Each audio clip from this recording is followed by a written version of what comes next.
Need a professional resume but don't know where to start?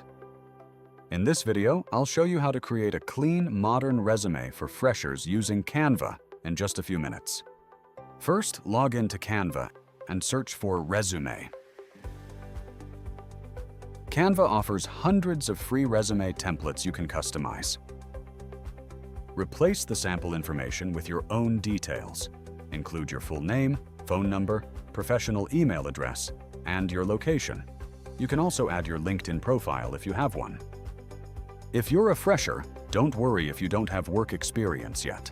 Highlight internships, volunteer work, academic projects, or leadership roles to showcase your skills.